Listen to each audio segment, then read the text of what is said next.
So my new Monsia Kleen filtered shower head just arrived, and I just wanted to unbox it with you guys here. So as you can see, it comes in this plastic wrap. So I'm just going to take this off.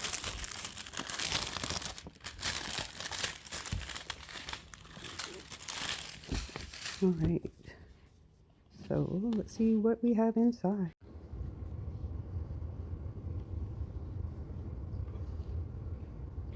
Alright, so we've got what looks like instructions.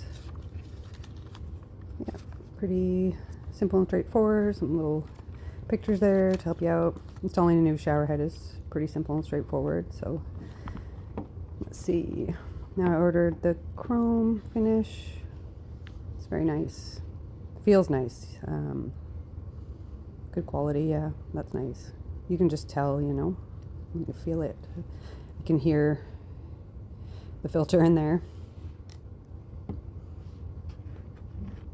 Okay, so we've got the tape. This just helps to prevent any leaks or drips when installing the new shower head. And then we've got, oh, just slipped under the foam here. Let's pull this out. Okay, great. 2 O-rings here, so that's perfect. All right, and that's everything that is included with your Monsia filter shower head. I'm excited to put this in use.